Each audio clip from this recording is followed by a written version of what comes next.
She woke to 10 pairs of glowing eyes in the darkness, and the scent of alpha musk so thick she couldn't breathe. But that wasn't the terrifying part. The terrifying part was that her Omega wolf, silent and dead for 3 years since her rejection, was purring. Lyra's heart slammed against her ribs. She tried to move, but her body wouldn't cooperate. Every muscle screamed from cold and exhaustion.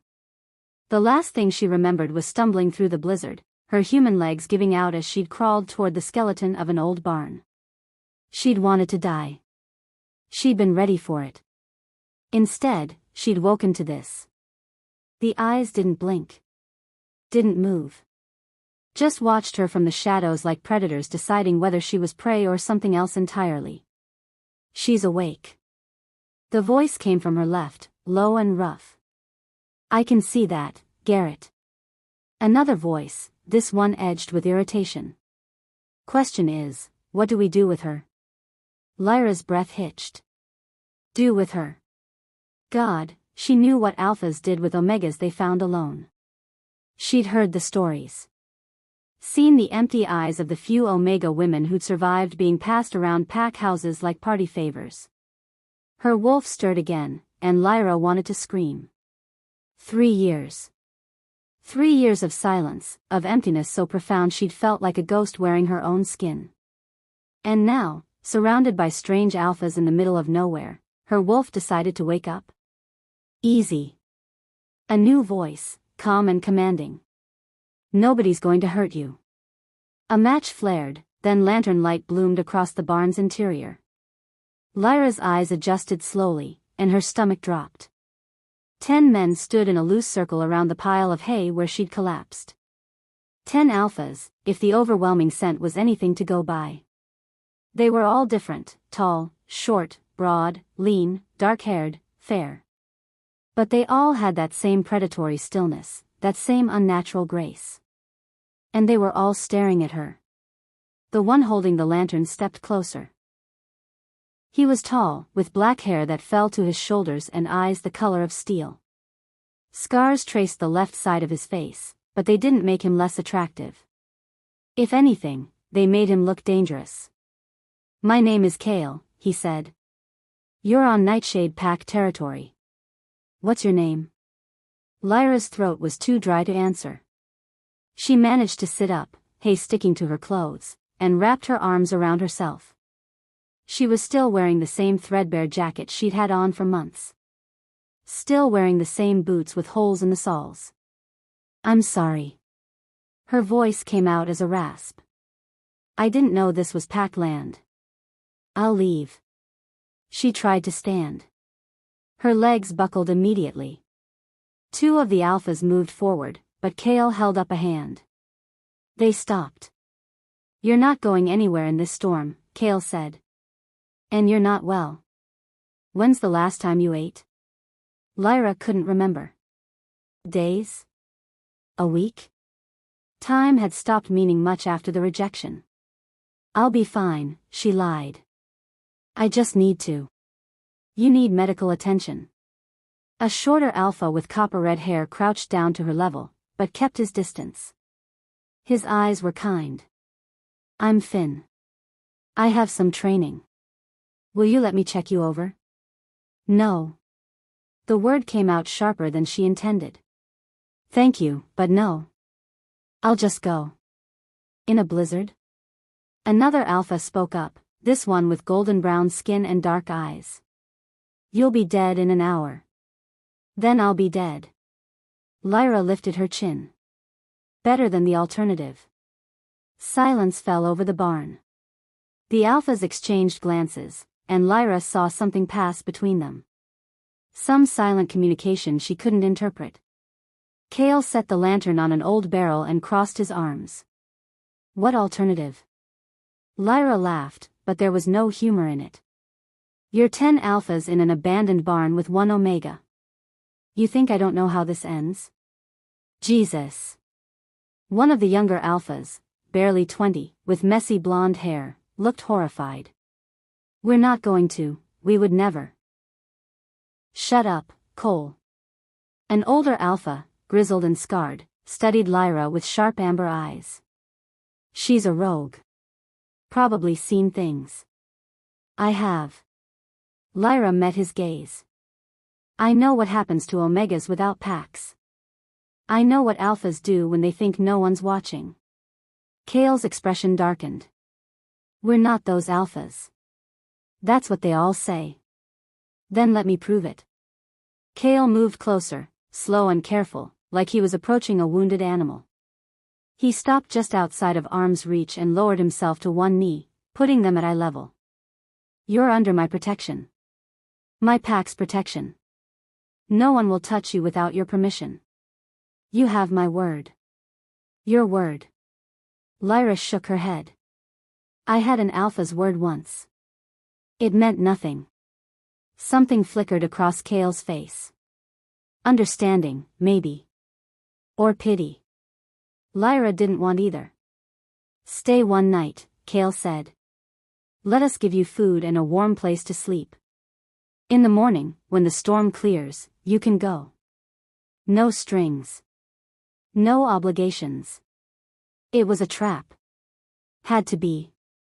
But Lyra's body was screaming for rest, for warmth, for food. And her wolf, her treacherous, broken wolf, was practically singing inside her chest. She didn't understand it. Didn't trust it. Why? She asked. Why help me at all? Kale was quiet for a long moment. Then he stood and gestured to the other alphas. Because we know what it's like to be broken. Lyra looked around the circle of faces. Some were young, some old. Some watched her with curiosity, others with wariness. But none of them looked at her the way Darius had in those final moments, like she was something to be discarded. One night, she said finally. Kale nodded. One night. Finn approached again, moving slowly. I'm going to check your vitals. Just your pulse and temperature. Nothing invasive. Is that okay? Lyra nodded, too tired to argue. His fingers were warm when they pressed against her wrist. He frowned. Your pulse is weak. And you're hypothermic. We need to get you warm. I'll get the fire going, one of the alphas said, and disappeared into the darkness. Another appeared with a heavy blanket and draped it over Lyra's shoulders without getting too close. A third produced a canteen of water.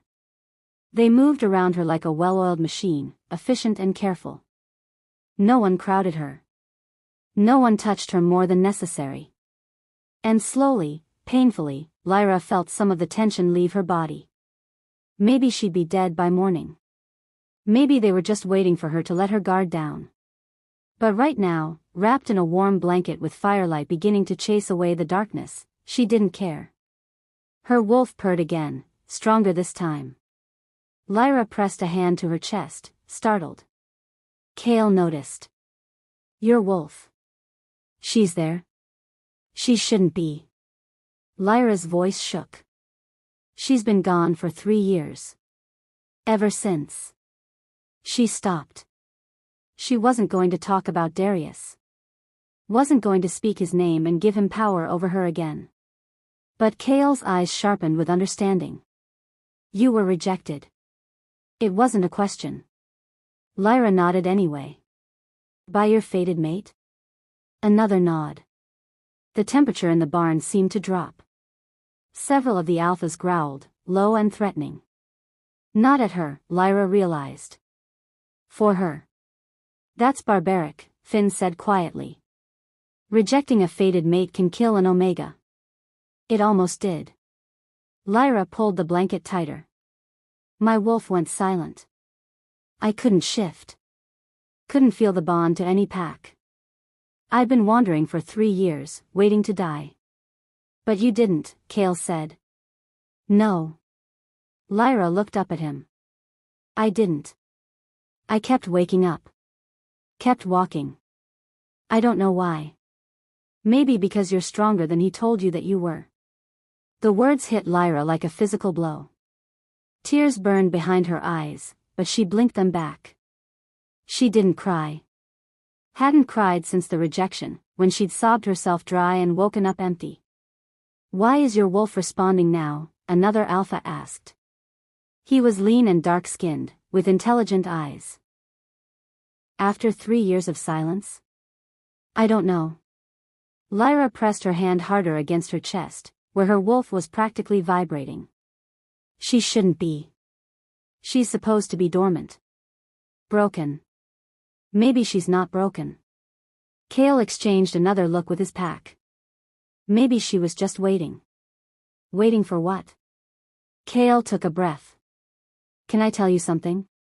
Something that might sound crazy? Lyra almost laughed. After the day I've had, I'll believe anything. We're not a normal pack, Kale began. We have 10 alphas. No omegas. No betas. Just us. Lyra frowned. That's not possible. Packs need balance. Need. We know. Finn sat down cross-legged a few feet away. We've been searching for 7 years. Searching for an omega who could balance us. Who could help us bond properly. But every omega we've found has been either mated or terrified of us, another alpha added. Can't blame them. 10 alphas in one pack. It's unheard of. Lyra's heart started to race. What are you saying? We're dying, Kale said bluntly. Without an omega, without that bond, we can't function as a proper pack. Can't produce heirs. Can't stabilize. Some of us are starting to go feral. He gestured to the grizzled alpha in the corner, who looked away. We've been holding on, Kale continued. Barely. Hoping we'd find someone. And then you collapsed in our barn in the middle of a blizzard. And your wolf woke up, Finn said softly. After 3 years of silence, she woke up to us. No. No, no, no. Lyra shook her head. That doesn't mean anything. It's probably just, she's confused. She doesn't know what she's doing. Or she knows exactly what she's doing. Kale moved closer, and this time Lyra didn't flinch away. Stay with us. Not just one night. 1 month. Let us court you properly. Let us show you what a real pack feels like. And then, at the end of the month, you choose. Stay or go. We'll abide by whatever you decide. Court me? Lyra's voice pitched higher. All of you? All of us, Kale confirmed. If you'll have us. This is insane. Yes, Kale agreed. But so is a broken omega surviving 3 years alone. So is finding you here, in the middle of nowhere, on the same night we were about to give up hope. Maybe this is fate. I don't believe in fate. Lyra had learned that lesson the hard way. Not anymore. Then believe in survival. Kale held out his hand. 1 month. Food, shelter, protection. No obligations. And if at the end you want to leave, we'll give you supplies and let you go. You have my word. All of our words. The other alphas nodded, solemn. Lyra looked at Kale's outstretched hand. At the hope in his eyes. At the desperate, hungry looks on the faces of his pack. Her wolf was singing now, practically clawing to get out. If I say yes, Lyra said slowly, and one of you tries anything.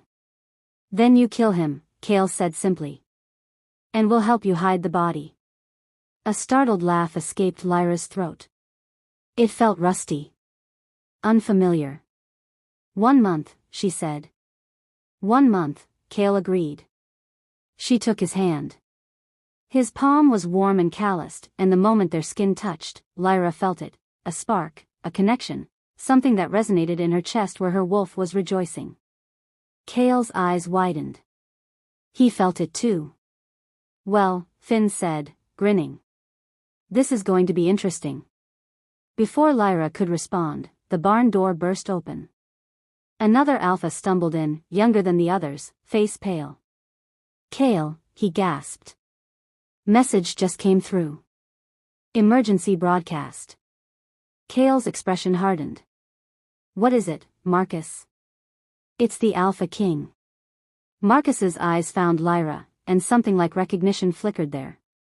Darius Blackwood. He's declared war on all unclaimed packs. Says any pack without a registered Omega is illegitimate and will be absorbed into his territory by force. The bottom dropped out of Lyra's stomach. Darius. Her mate. The Alpha who'd rejected her for being too weak, too broken, too Omega. When? Cale demanded. He's giving everyone 2 weeks to comply. Marcus swallowed hard. Or he's sending his armies. Silence fell over the barn. Lyra felt 10 pairs of eyes turn to her. You know him, Finn said quietly. The Alpha King. He's the one who rejected you. It wasn't a question. Lyra nodded, unable to speak. Cale's hand tightened around hers. Then we have a problem. More than one, the grizzled Alpha growled. If Blackwood finds out we have an Omega, his rejected mate, he'll tear down heaven and earth to get to us. Let him come, Cole said fiercely. We'll fight. We can't fight the Alpha King, another Alpha argued. He has armies. Packs. We're 10 Alphas and a broken Omega. She's not broken, Cale said sharply. Don't call her that. Lyra pulled her hand free. Her heart was racing, her wolf howling in confusion and fear. I need to leave. Right now. If Darius finds out I'm here. Then we'll deal with it, Cale said. You don't understand. Lyra stood on shaking legs. He's the Alpha King. He's powerful and cruel and he'll kill all of you just for touching me. Then we'll die, Cale said simply. But we're not sending you back out into that storm. And we're not letting him have you. You don't even know me. No, Cale agreed. But our wolves do. And right now, that's enough. Lyra looked around at the faces of the Nightshade pack. At these 10 Alphas who just promised to protect her against the most powerful wolf in the kingdom. These men who were either the bravest or the most foolish she'd ever met. Her wolf purred, content for the first time in 3 years. And Lyra realized, with a sinking feeling in her gut, that leaving was no longer an option. 1 month, she whispered. Cale smiled, fierce and wild. 1 month. Outside, the blizzard howled. And somewhere far away, an Alpha King prepared for war. Wanting to see what would happen next, subscribe to this channel to get to listen to more of our upcoming exciting stories. Click on the subscribe button now. Thank you. Chapter 2. The morning after the blizzard, Lyra woke to silence. Not the terrible, empty silence she'd lived with for 3 years, but something softer. The quiet of snow blanketing the world. The crackle of a fire. The low murmur of voices from somewhere beyond the barn's hayloft where she'd slept. She sat up slowly, every muscle protesting. Someone had left clothes folded at the foot of her makeshift bed, thick wool pants, a flannel shirt, warm socks. All clean. All her size. Her wolf stirred, curious and awake. Lyra pressed a hand to her chest, still not used to the sensation. 3 years of nothing, and now this constant presence, like a roommate she'd forgotten she had. You sure about this? She whispered. Her wolf's response was wordless but clear, yes. Lyra dressed quickly and climbed down the ladder. The barn looked different in daylight, still dilapidated, but someone had swept the floor and organized the space. A wooden table stood in the center, surrounded by mismatched chairs. The fire pit from last night had been properly contained with stones. Cale stood by the open barn door, staring out at the snow. He turned when he heard her approach. You stayed, he said. I gave my word. Lyra crossed her arms. 1 month. 1 month, he agreed. A small smile tugged at his scarred face. The others are at the main house. It's about a mile through the woods. I wanted to wait, make sure you didn't change your mind and run. Would you have stopped me? No. Kale's expression was serious. I meant what I said. You're free to go anytime. But I'm hoping you'll stay long enough to have breakfast first. Finn makes incredible pancakes. Despite herself, Lyra's stomach growled. Kale's smile widened. Come on, he said. I'll introduce you properly. The walk through the snow-covered forest should have been miserable. Instead, it was beautiful. Sunlight filtered through ice-laden branches, making everything sparkle. Lyra couldn't remember the last time she'd noticed beauty. Couldn't remember the last time she'd felt anything but numb. The Nightshade Pack house was a sprawling log structure that looked like it had been built in pieces over many years. Smoke curled from 3 different chimneys. As they approached, the front door flew open and Cole tumbled out, his blonde hair sticking up in all directions. She's here, he shouted back into the house. Kale didn't scare her off. I'm not scary, Kale muttered. Lyra bit back a smile. You're a little scary. Thank you. The inside of the house was chaos. Warm, loud, overwhelming chaos. The 9 other alphas were scattered around a massive kitchen, some cooking, some arguing, some just getting in the way. The smell of coffee and bacon made Lyra's knees weak. Lyra. Finn appeared at her elbow, spatula in hand. Perfect timing. Sit, sit. How do you like your eggs? I'm not picky. Good, because Marcus burned half of them. Finn shot a glare at the dark-skinned alpha from last night, who shrugged unapologetically. I got distracted, Marcus said. By what? By wondering if it's weird that we're all trying to impress an Omega with breakfast foods. It's very weird, the grizzled alpha, Lyra still didn't know his name, growled from the corner. We should be training. Preparing for Blackwood's attack. We can do both, Silas, Kale said firmly. Lyra, sit. Please. She perched on the edge of a chair at the long wooden table, acutely aware of how out of place she looked. These alphas were all clean, well-fed, strong. She was a half-starved rogue in borrowed clothes. But they didn't look at her with pity. They looked at her with something else. Something that made her wolf preen and her human side deeply uncomfortable. Hope. Plates appeared in front of her, pancakes, eggs, bacon, fresh bread with butter. More food than she'd seen in months. Lyra's hands shook as she picked up a fork. Easy, Finn said softly, sliding into the chair next to her. Small bites. Your stomach's probably shrunk. He was right. After 3 bites, Lyra felt full. But the food was so good she kept eating anyway, ignoring the way her stomach protested. The alphas ate with her, taking turns introducing themselves properly.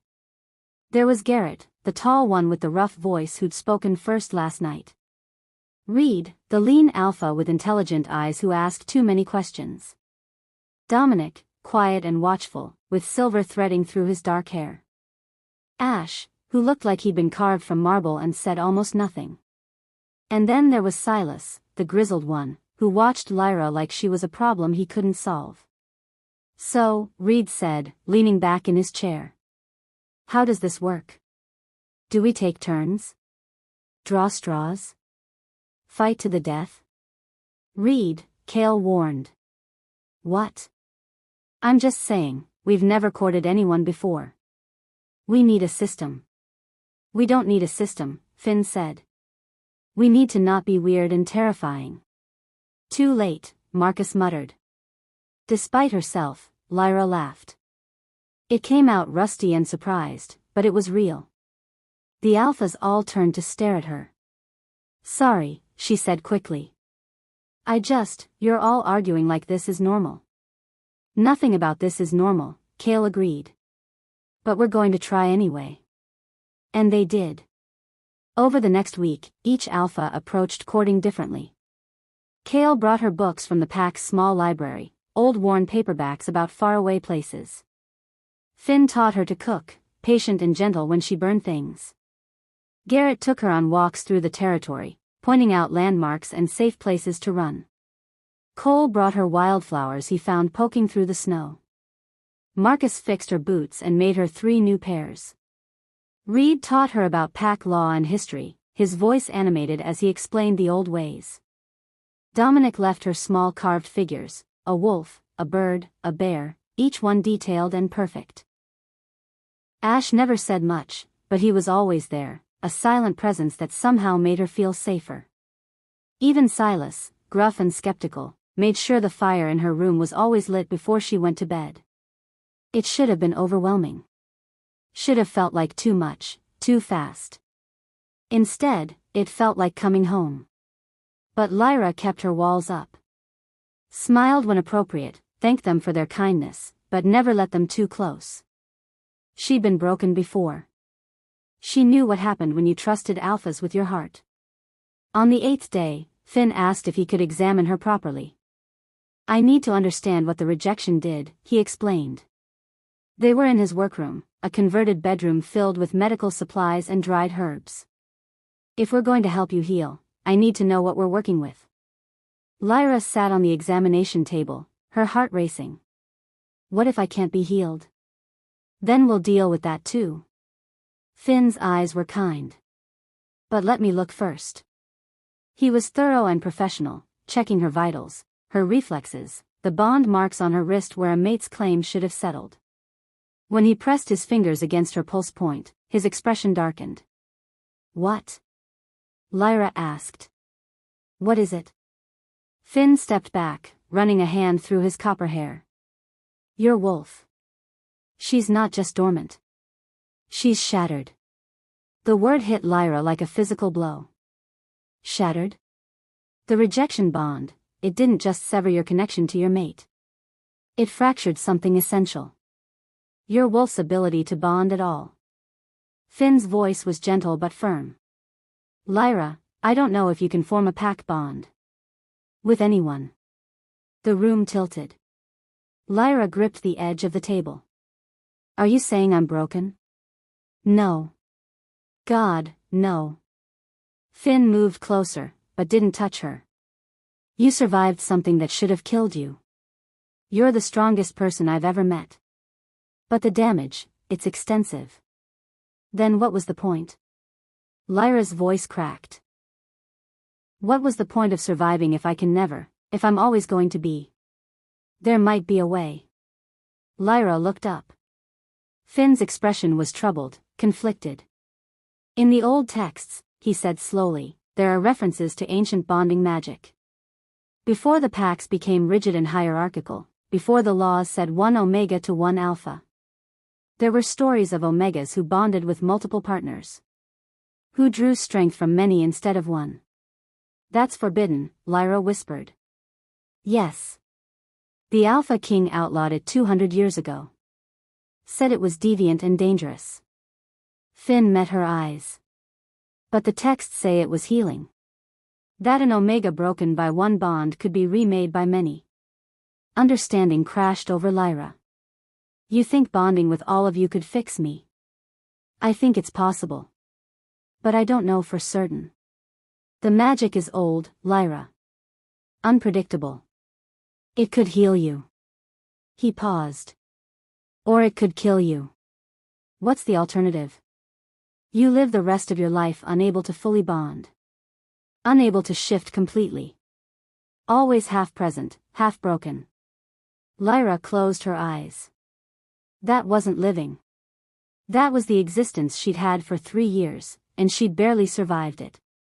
Does Kale know? She asked. Not yet. I wanted to tell you first. Finn's voice was quiet. Lyra, if we try this, if we attempt a multi-bond, the others need to know the risks. Need to know you might not survive it. And they need to know I'm damaged goods. You're not. Yes, I am. Lyra opened her eyes. Tell them. Tell them everything. They deserve to know what they're getting into. Finn looked like he wanted to argue, but he nodded. Tonight. I'll call a pack meeting. The meeting was held around the massive fireplace in the main room. All 10 alphas gathered, their expressions ranging from curious to concerned. Lyra sat in an armchair by the fire, feeling like she was on trial. Finn explained everything. The shattered bond. The ancient magic. The risks. When he finished, silence fell over the room. Then chaos erupted. You brought a broken Omega into our pack. Silas surged to his feet. We've been searching for 7 years, and you bring us someone who can't even bond? Watch your mouth, Cale growled. Why? Because the truth hurts. Silas whirled on Lyra. Did you know? When you agreed to stay, did you know you were useless to us? That's enough. Garrett stepped between them. She's been through hell. And we're supposed to fix her? We're dying, Garrett. We don't have time for charity cases. Lyra stood, her legs shaking. You're right. Everyone turned to stare at her. You're right, she repeated, looking at Silas. You don't have time for me. You need a whole Omega. A strong one. Someone who can save your pack. She turned to Cale. I'll leave in the morning. No. Cale's voice was absolute. You're staying. I can't bond with you. I'm useless. You're not useless. Cole moved to stand beside Cale. You're hurt. There's a difference. A hurt Omega is still better than no Omega, Marcus added. Is she? Silas demanded. If she can't bond, she can't stabilize us. Can't give us heirs. Can't be what you need, Lyra finished. I know.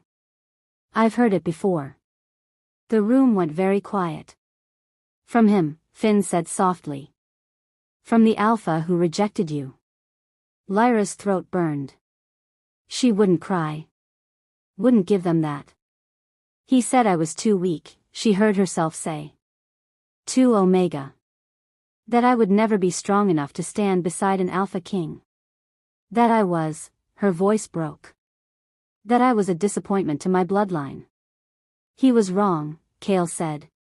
Was he? Look at me. Lyra spread her arms. I can't shift fully. Can't bond. I'm exactly what he said I was. No. Ash spoke for the first time, his voice deep and certain. You survived. That makes you stronger than any of us. The other Alphas murmured agreement, all except Silas, who turned and walked out of the room. The door slammed behind him. He'll come around, Dominic said quietly. He doesn't have to. Lyra sank back into the chair, exhausted. He's right. You're wasting your time on me. Let us decide that, Cale said. He knelt in front of her chair, bringing them eye to eye. Lyra, we knew you were damaged the moment we found you. We still wanted you to stay. That hasn't changed. But if I can't bond, then we'll find another way. Cale's expression was fierce. Or we'll die trying. But we're not giving up on you. Lyra searched his face for the lie, the manipulation. Found only sincerity. The ancient magic, Reed said from across the room. How would it work? Finn shifted uncomfortably. The texts are vague. But they mention a bonding ceremony. All 10 of us would need to offer our bonds simultaneously.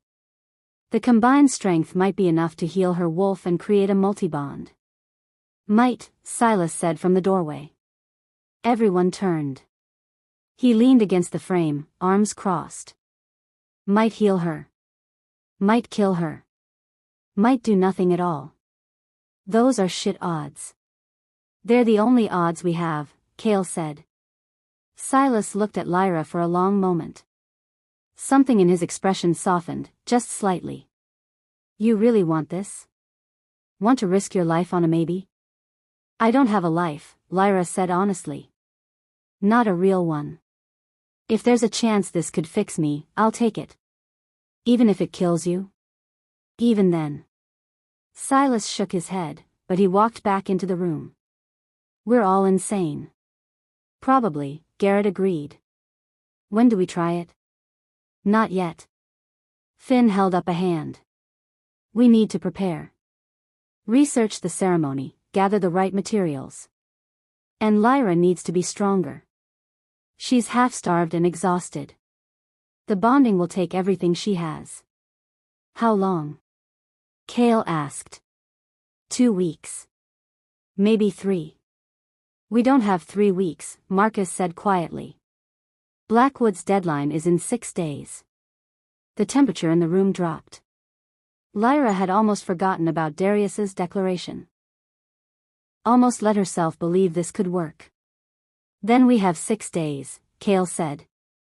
We make Lyra as strong as possible, and we attempt the bonding before Blackwood arrives. And if he gets here first? Then we fight. Cale's expression was grim. And we pray to any gods listening that we survive. That night, Lyra couldn't sleep. She stood at her bedroom window, watching the forest beyond the pack house. Somewhere out there, Darius was preparing for war. Preparing to take back the Omega he'd discarded like trash. She should hate him. Should want him dead. Instead, she just felt empty. A knock on her door made her turn. Come in. Finn entered, carrying a mug of tea. Thought you might need this. It'll help you sleep. I don't deserve your kindness, Lyra said. Yes, you do. Finn set the mug on her nightstand. Lyra, can I ask you something? She nodded. When you were with him, with Blackwood, were you happy? The question caught her off guard. Lyra sank onto the edge of her bed. I thought I was. Before the rejection, I mean. He was powerful and confident and everyone said we were a perfect match. I believed them. But he never looked at me the way your pack looks at me. Like I matter. Like she stopped, the words catching in her throat. Like you're precious, Finn finished softly. Tears burned Lyra's eyes. She blinked them back furiously. I don't cry. Why not? Because if I start, I won't stop. Finn was quiet for a moment. Then he sat down beside her, careful to maintain distance. After the rejection, what happened? How did you survive? Lyra's hands clenched in her lap. She'd never told anyone. Never spoken the words aloud. I was pregnant, she whispered. Finn went very still. I didn't know until after. After he rejected me, after the bond severed. Lyra's voice was hollow. I felt her die. My daughter. The bond breaking killed her. Lyra. She would have been 2 by now. Would have had his eyes, maybe. Or my hair. The tears came now, hot and unstoppable. I buried her in a field somewhere in the Northern Territories. I don't even remember where. I was half dead myself, delirious. But I dug a hole and I buried my baby and I kept walking because stopping meant dying and dying meant he won, Finn said quietly. Lyra nodded, unable to speak. Finn didn't try to touch her. Didn't offer empty platitudes. He just sat with her while she cried 3 years of grief into her hands. When the tears finally stopped, Lyra felt hollow but lighter. Like she'd been carrying a weight she didn't know was there. Does it get easier? She asked. I don't know, Finn said honestly. But you're not alone anymore. That has to count for something. Before Lyra could respond, shouting erupted from downstairs. Then the sound of breaking glass. Finn was on his feet in an instant. Stay here, he ordered. But Lyra was already moving. Her wolf surged forward, more present than she'd ever been. Together, they ran down the stairs. The main room was chaos. The front door hung off its hinges. Cale and Garrett were fighting 2 unfamiliar wolves, large, gray, with red collars marking them as King's Guard. Get the Omega, one of them snarled. More wolves poured through the broken door. 6, 8, 10 of them. All wearing Darius's colors. The Nightshade pack fought viciously, but they were outnumbered. Lyra watched Cole go down hard, blood streaming from a gash on his head. Watched Marcus get thrown into a wall. And something inside her snapped. Her wolf didn't just stir, she erupted. Lyra felt her bones crack and reform, faster than should be possible. Her vision sharpened, her senses exploded. She wasn't fully shifted, couldn't be, not with her shattered wolf, but she was enough. Half human, half wolf, all fury. She launched herself at the guard pinning Cole, her claws raking across his face. He howled and stumbled back. Lyra pressed her advantage, her wolf's instincts taking over. Protect pack. Protect ours. The fighting stopped. Every wolf in the room turned to stare at her. Impossible, one of the guards breathed. The record said you couldn't shift. Records are wrong, Lyra snarled, her voice distorted. The guard who'd spoken, clearly the leader, smiled coldly.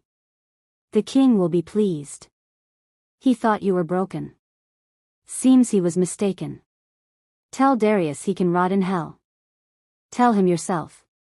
He's on his way. Should be here by morning. The guard whistled, and his pack began to retreat. We were just the scouting party, Omega. The real army comes at dawn. They vanished into the forest, leaving destruction in their wake. Lyra's shift receded, leaving her shaking and human.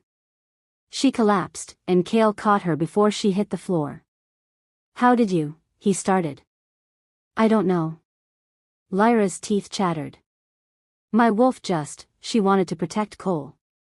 Your wolf bonded, Finn said from the doorway. His face was pale. Not fully. Not the way it should be. But enough. Enough to shift partially. But you said she couldn't bond, Reed said. I said she couldn't bond normally. Finn looked at Lyra with something like awe. But apparently, when her pack is threatened, normal doesn't apply. The king knows where we are, Garrett said grimly. He's been watching us. Someone told him. Cale's expression was dark. Someone fed him information. A spy? Marcus wiped blood from his mouth. In our pack? Or someone close to us? Cale's eyes swept the room, lingering on each face. Either way, Blackwood will be here by dawn. We're out of time. Then we do the bonding ceremony now, Finn said. Tonight. She's not ready, Silas protested. She's exhausted, half-starved. She's ready enough. Lyra pushed herself upright, though her legs shook. If Darius is coming, I won't face him as his rejected mate. I'll face him as part of a pack. It could kill you, Finn warned again. Then I'll die free. Lyra looked around at the 10 alphas who'd taken her in, protected her, courted her gently even knowing she was broken. If you'll have me. Cale extended his hand. Always. One by one, the other alphas moved forward. Even Silas, gruff and skeptical, nodded his agreement. One pack, Cale said. One bond. Lyra took his hand, her wolf singing. Outside, the forest held its breath. And somewhere in the darkness, an alpha king prepared to take back what he'd thrown away, not knowing he was already too late. Wanting to see what would happen next, subscribe to this channel to get to listen to more of our upcoming exciting stories. Click on the subscribe button now. Thank you. Chapter 3. The house felt different after the attack. Lyra noticed it immediately, the way the alphas moved through rooms like ghosts, watching each other with sideways glances. The way conversations stopped when someone entered. The weight of suspicion that hung in the air like smoke. Someone had betrayed them. Someone in this house had told Darius exactly where to find her. She sat in the kitchen 3 hours before dawn, unable to sleep. The bonding ceremony was supposed to happen tonight. Finn had spent the last 2 days gathering materials, sage, silver bowls, candles made from specific herbs. He'd drawn symbols on the floor of the main room, ancient marks that made Lyra's wolf restless just looking at them. Can't sleep either? Lyra turned to find Kale in the doorway. He looked exhausted, dark circles under his eyes. Too much to think about, she said. He moved to the counter and started making coffee. His movements were precise, controlled. A man holding himself together through sheer will. You don't have to go through with it, he said quietly. The bonding. If you're having doubts. I'm not.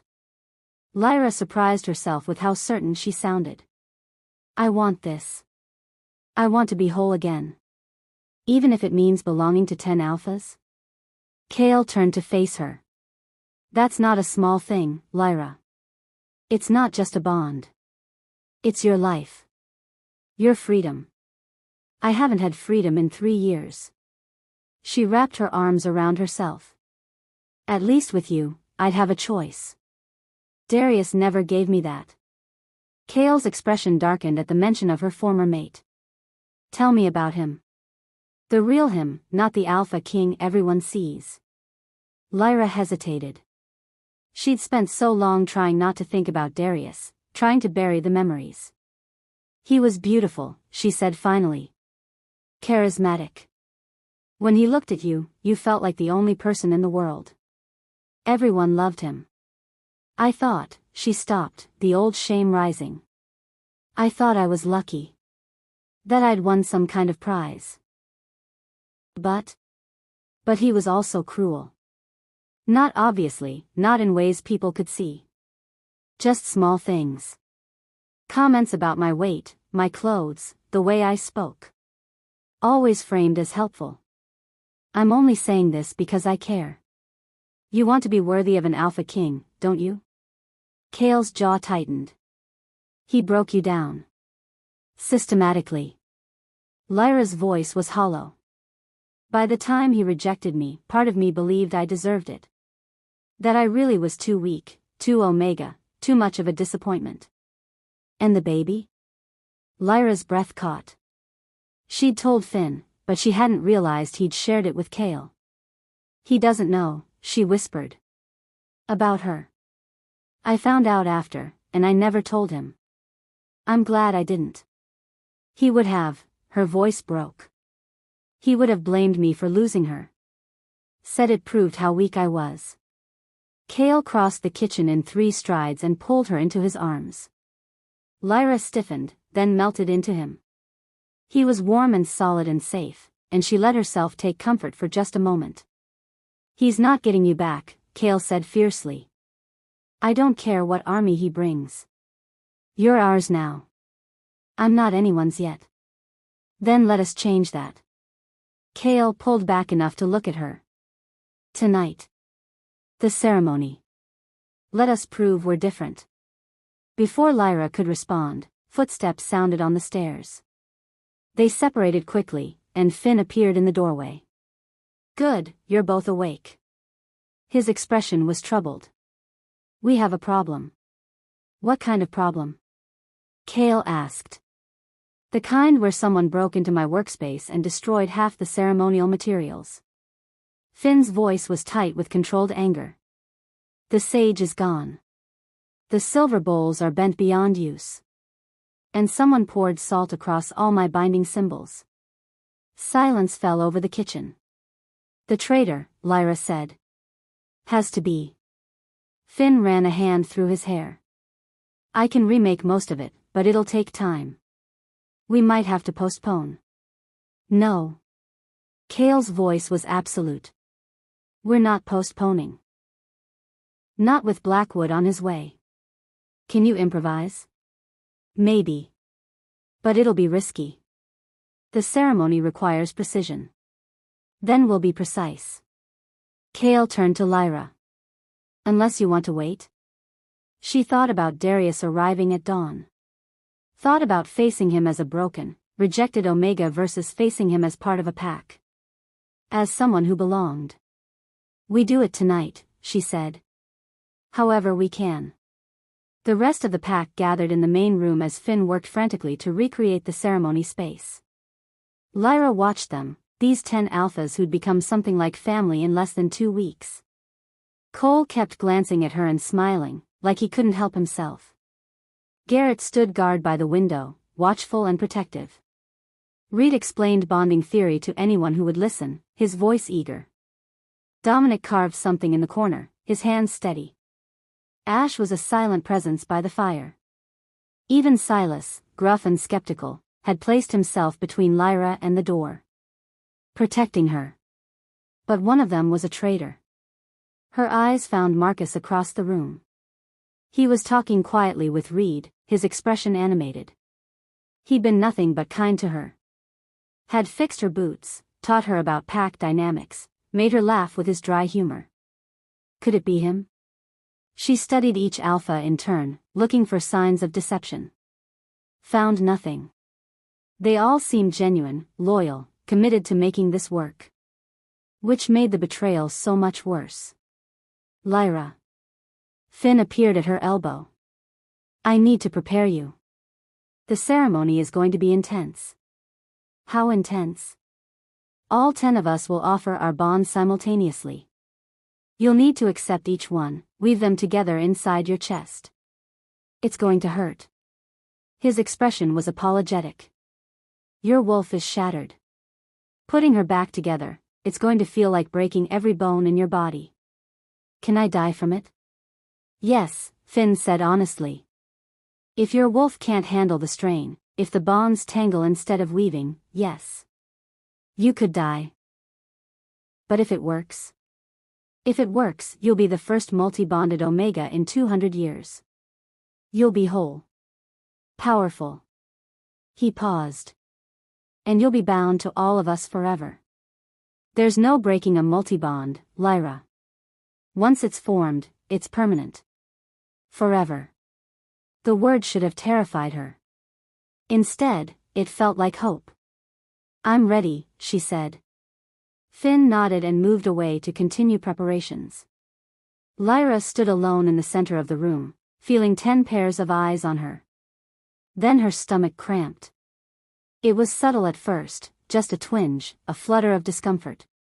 Then it hit harder, and Lyra gasped.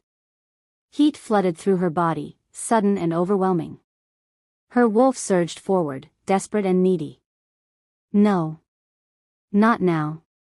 Lyra? Kale was beside her instantly. What's wrong? I'm fine, she gritted out. Another cramp, stronger this time. Her legs went weak. Kale caught her.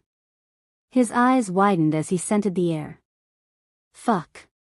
Finn. Finn appeared, took one look at Lyra, and went pale.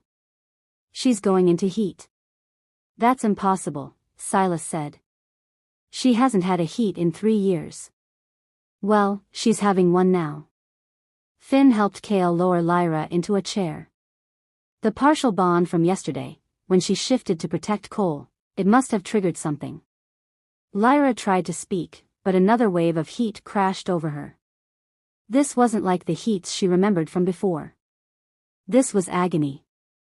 Her wolf was clawing to get out, desperate to bond, but the shattered pieces kept catching and tearing. Make it stop, she gasped. We can't. Finn's voice was strained. A heat has to run its course. But with your wolf broken, this is going to be, Lyra, this is going to be torture. Your body wants to bond, but you can't. Not yet. Not until the ceremony. How long? Kale demanded. Hours. Maybe days. I don't know. Finn looked helpless. I've never seen anything like this. There has to be something we can do, Cole said desperately. There is. All eyes turned to Zane. He'd been quiet until now, watching from the shadows. He was the pack's enforcer, dangerous, controlled, with eyes like a predator. We bond with her. Now. Partially. Enough to take the edge off. That's not how it works, Reed protested. You can't do a partial bond. We did yesterday, Zane interrupted. When she protected Cole. She bonded partially with at least 3 of us. I felt it. You all felt it. Silence fell. Lyra looked up through tears of pain and met Zane's eyes. He was right. Yesterday, when she'd shifted, she'd felt connections snap into place. Not complete, but there. Threads of pact bond that hadn't existed before. If we bond partially now, Finn said slowly, it might stabilize her enough to survive the heat. But it'll make the full ceremony more dangerous. The bonds will already be in place, trying to weave together. Adding more could kill me, Lyra finished. I know. Do it anyway. Lyra. Please. She looked at Kale, then Finn, then Zane. I can't survive this. The pain, it's too much. If there's a chance, then we take it. Kale's voice was firm. He looked at his pack. I'm going to stay with her. Help her through this. Who else? I will, Finn said immediately. Me. Zane stepped forward. That's 3, Reed said. Is that enough? It'll have to be. Finn turned to the others. The rest of you, keep watch. The traitor is still out there, and Blackwood could arrive early. We can't afford to be caught unprepared. Garrett nodded and started giving orders. The pack dispersed, leaving Lyra alone with Kale, Finn, and Zane. Where? Kale asked. Her room, Finn said. Somewhere private, where she'll feel safe. They helped her upstairs. Each step was agony, her body burning from the inside out. By the time they reached her room, Lyra was sobbing.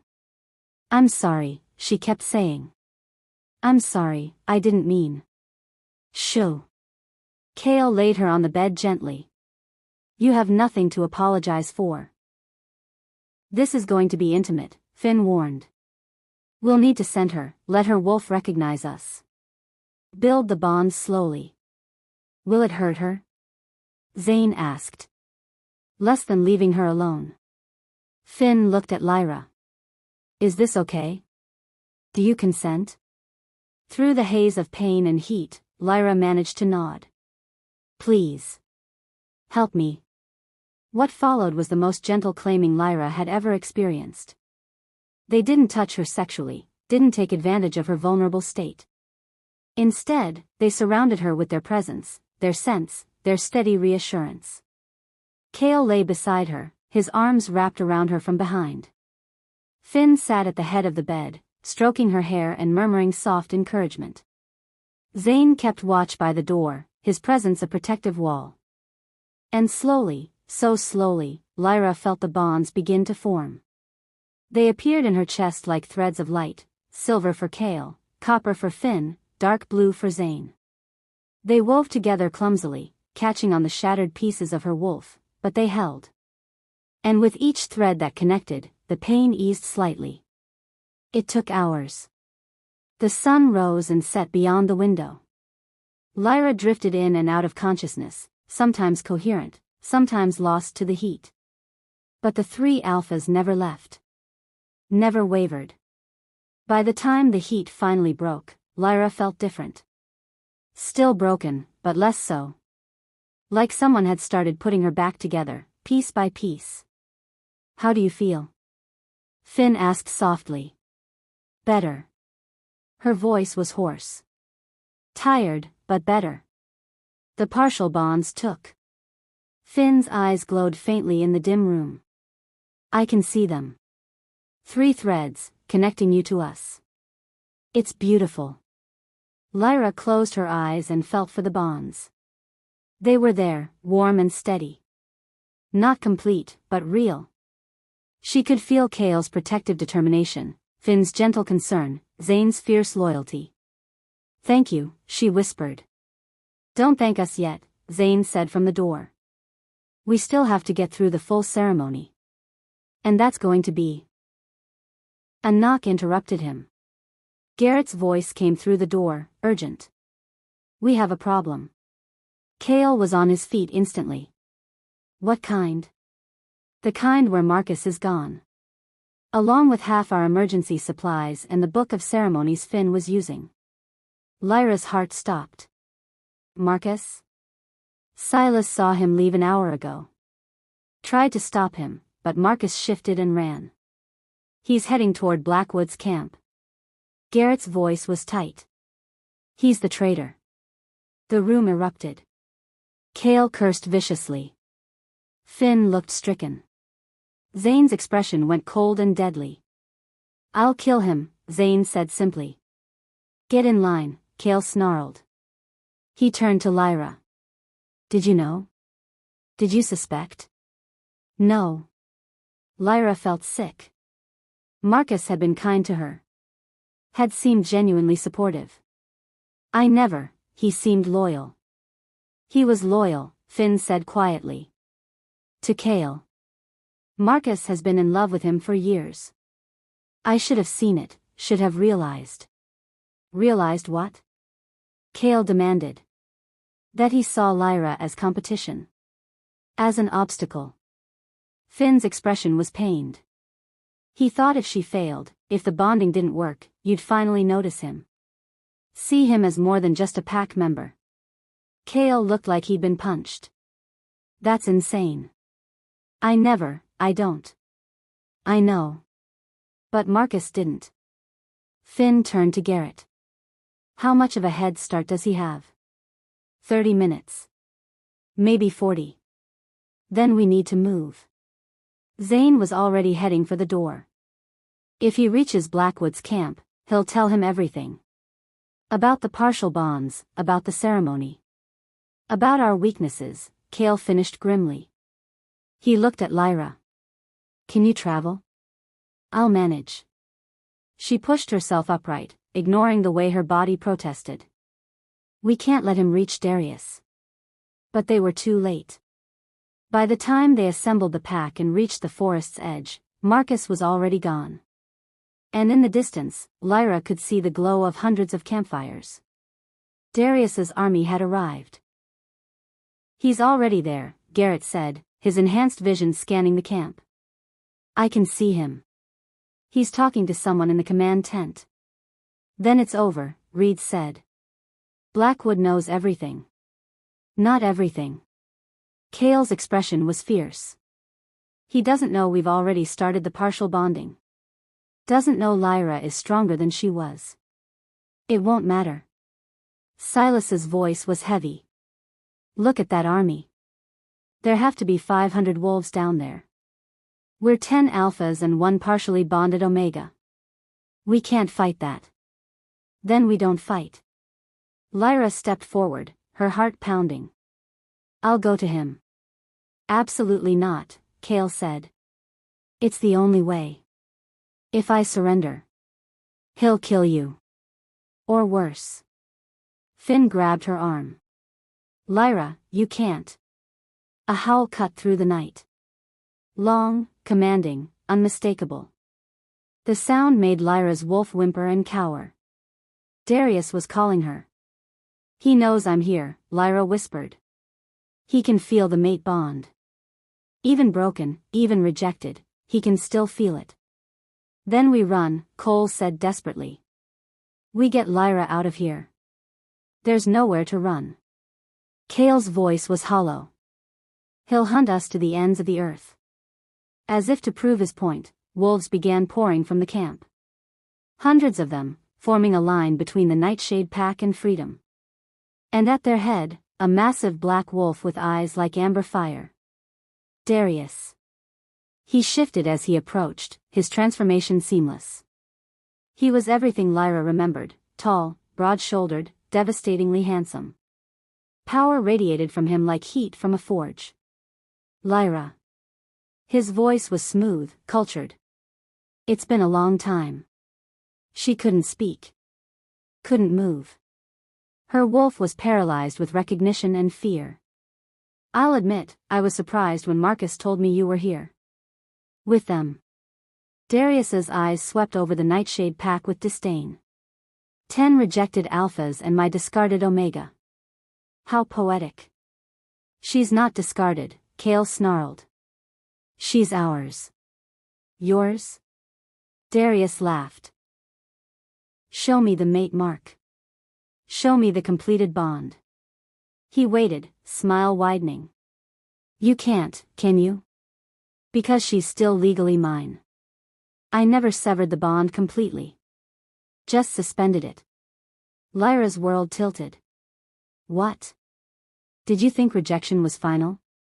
It can be reversed, darling. As long as neither of us completes a bond with another, we remain connected.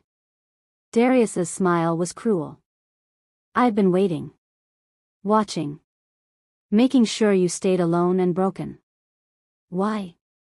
The word tore from Lyra's throat. If you didn't want me, why not let me go? Because of this. Darius pulled a scroll from his coat. A prophecy, given to me the day we met. It said my true mate would make me unkillable. Invincible. A god among wolves. He unrolled the scroll, and even from a distance, Lyra could see the ancient text. I thought it meant you'd make me stronger through our bond, Darius continued. So I claimed you. Kept you close. But you were weak. Pathetic. You cried when I corrected you. Flinched when I raised my voice. His expression darkened. You failed the prophecy. Proved you weren't my true mate after all. So you rejected her, Finn said, his voice shaking with rage. You destroyed her because she didn't make you powerful enough. I did what was necessary. Darius's eyes returned to Lyra. But then something interesting happened. I couldn't find another mate. Every Omega I met, I rejected. Every bond one tried to form failed. And I realized, his smile turned savage. The prophecy was still active. Still waiting to be fulfilled. That's impossible, Reed said. If you rejected her. I suspended the bond. Didn't break it. Darius took a step forward. And now I understand why. The prophecy wasn't about her making me strong. It was about me keeping her weak. Because there's a second part, you see. One my seers just decoded last week. He read from the scroll, his voice ringing through the forest. The rejected mate shall rise, more powerful than the king who cast her aside. She will bond with the Circle of Ten, and her strength will shake the foundations of the realm. Only through her destruction can the Alpha King's reign endure. Silence fell like a hammer. You see? Darius's eyes gleamed. You were never meant to be my strength, Lyra. You were meant to be my end. And these 10 alphas, he gestured to the Nightshade Pack. They're the Circle. The ones who can make you powerful enough to destroy me. So you kept her broken, Kale said softly. Kept her suffering. Because you knew. I suspected. Now I know for certain, thanks to Marcus. Darius's expression hardened. Which is why I'm here to finish what I started. Lyra, come here. It wasn't a request. The suspended mate bond flared to life, pulling at Lyra's chest. Her wolf whimpered and tried to obey. But the 3 partial bonds, silver, copper, blue, flared brighter. Held her in place. Darius's expression darkened. What have you done? Started the bonding, Finn said. 3 of 10. She's not yours anymore, Blackwood. 3 isn't 10. The prophecy requires all of them. Darius's power rolled over them like a wave. If the bond isn't complete, I can still reclaim her. The mate bond supersedes partial pact bonds. He was right. Lyra could feel it, the pull getting stronger, the suspended bond trying to reassert itself. Her wolf was being torn in 2 directions. Fight it, Kale said urgently. Lyra, fight him. I can't. Tears streamed down her face. He's too strong. The bond is about to be broken. Zane moved to stand beside her. Everyone, now. We finished the ceremony. Here. Finn looked around wildly. We don't have the materials, the proper setup. We have each other. That's enough. Kale extended his hand to Lyra. Trust us. One by one, the Nightshade Pack formed a circle around Lyra. 10 alphas, their eyes glowing in the darkness. Power radiated from them, wild and untamed. You can't, Darius snarled. If you complete that bond, you'll start a war. Then let there be war, Kale said simply. And the bonding began. If you're still listening to this story up to this point, why don't you subscribe to this channel to continue getting impactful daily stories like this? We would be most grateful if you can do that to help boost this video to reach everyone. Thank you. Chapter 4. The world narrowed to 10 glowing pairs of eyes and the feel of power building in the air like a coming storm. Lyra stood at the center of the circle, her body trembling as the Nightshade pack began to channel their bond toward her. She could feel the 3 partial connections, Kale, Finn, Zane, blazing bright. Now 7 more threads reached for her, seeking purchase in her shattered wolf. Stop. Darius's command cracked like a whip. His power rolled over them, and several of the younger alphas stumbled. You break ancient law. An Omega cannot be bonded against her mate's will. I rejected her 3 years ago, Kale snarled, not breaking the circle. She has no mate. You suspended the bond, you said so yourself, Garrett added. That means it's not complete. Not final. Darius's expression went cold. Very well. If you want to hide behind technicalities, we'll settle this the old way. He raised his voice, projecting it across both packs. I invoke Ius Antiquum. Trial by combat for claim of the Omega. The word sent a chill through Lyra's bones. Trial by combat. She'd heard of it, an ancient law that predated the modern pack system. A way for alphas to settle disputes over mates. You can't, Finn protested. That law was abolished. It was never abolished. Only forgotten. Darius smiled coldly. As Alpha King, I have the authority to invoke any law in our history. And this one is clear. I fight your pack leader for the right to claim Lyra. If I win, she returns to me and completes our original bond. If your Alpha wins, he paused. I will withdraw. For now. For now. Reed's voice was sharp. What does that mean? It means I'll return with the full royal army. Every pack sworn to the crown. Thousands of wolves. Darius's amber eyes gleamed. But I'll give you 1 month to prepare. A courtesy, for old time's sake. It was a trap. Either way, they lost. If Kale fought and won, they'd have a month before an army destroyed them. If Kale lost. Lyra couldn't finish the thought. I accept, Kale said. No. The word burst from Lyra's throat. The circle broke as she stepped forward, and she felt the partial bond strain but hold. No, I won't be a prize fought over by alphas. Not again. Lyra, Kale started. I challenge him myself. Silence crashed over the forest. Even Darius looked stunned. That's not possible, he said finally. Omegas don't fight trial by combat. Why not? Lyra's voice shook, but she held her ground. You invoked ancient law. Well, the oldest law of all is that a wolf can fight for their own freedom. I'm a wolf, Darius. Broken or not. You can't shift properly, Darius said, but something flickered in his eyes. Uncertainty. Your wolf is shattered. Then I'll fight you human.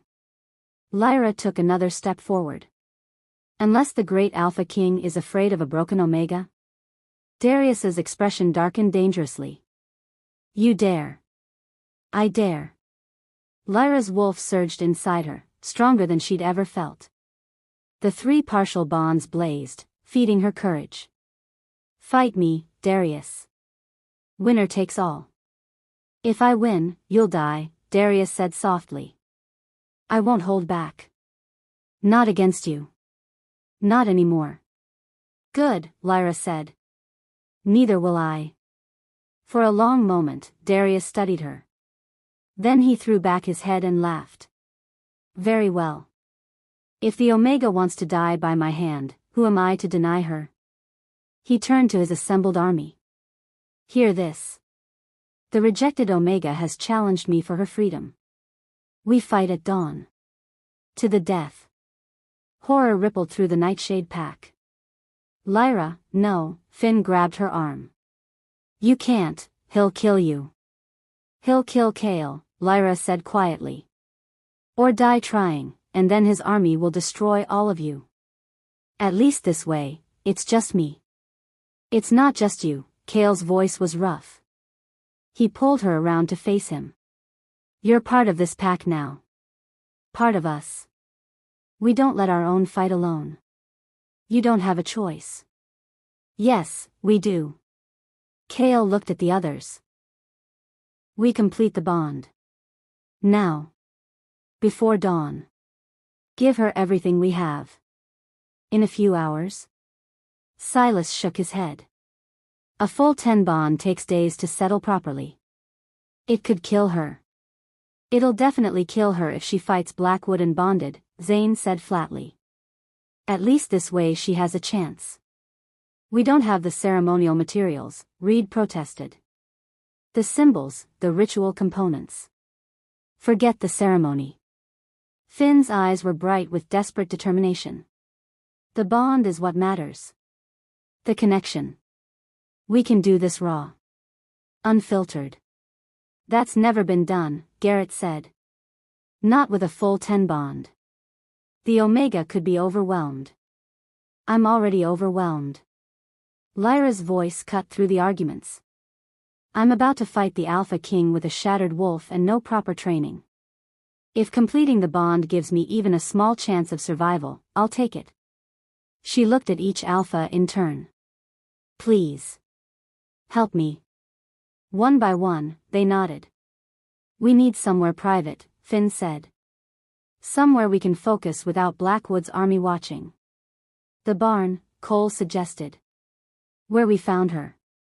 It's on the edge of our territory. Go, Chaol ordered. All of you. I'll handle Blackwood. They moved quickly through the forest, 9 alphas surrounding Lyra like a protective wall. Behind them, she could hear Chaol negotiating terms with Darius, time of the fight, rules of engagement, consequences. Her former mate's voice carried through the trees, confident and amused. He thought she was going to die.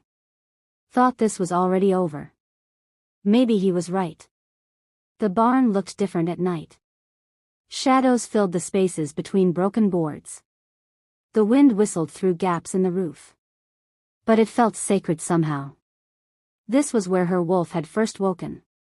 Where her new life had begun. Here. Finn guided her to the center of the space. Everyone, formed the circle. The 9 alphas arranged themselves around Lyra. She could see their faces in the moonlight filtering through the roof, some afraid, some determined, all committed. How do we do this? Cole asked. He looked young suddenly, vulnerable. Without the ceremony? We offer the bond the way our ancestors did, Finn said. Before there were rules and rituals. We open ourselves completely. Let our wolves recognize her as ours. And hope we don't break her in the process, Silas added grimly. We won't. Zane's voice was absolute. She's stronger than any of us realized. Let's find out, Lyra said. She was terrified, but she'd been terrified for 3 years. At least now she was doing something about it. Finn began. I offer my bond freely, without reservation. My strength, my loyalty, my life, all of it belongs to you, Lyra. Take what you need. The copper thread that had formed during her heat blazed brighter. Lyra gasped as it pushed deeper into her chest, wrapping around the shattered pieces of her wolf. Then Chaol, his silver bond already strong, you have my protection. My devotion. Everything I am. Zane's dark blue thread, my blade. My blood. My soul. One by one, the others followed. Garrett's bond was green like forests, steady and deep. Cole's was bright gold, young and eager. Reed's shimmered with intelligence, silver-white like starlight. Dominic's was quiet brown, solid as earth. Ash's was gray like smoke, silent but unshakable. Even Silas, gruff and skeptical, offered his bond, dark red like old wine. 9 threads, 9 colors, all reaching for Lyra's broken wolf. And it hurt. God, it hurt worse than anything she'd ever felt. Worse than the rejection, worse than losing her baby, worse than 3 years of emptiness. Each bond that connected sent lightning through her veins. Her wolf was being forced back together, shattered pieces grinding against each other. Lyra screamed. "Hold her!" Finn shouted. Hands grabbed her arms, her shoulders, keeping her upright as the bonds continued to weave. She could feel them inside her now, 9 threads trying to braid together around her fractured wolf. But some pieces were missing.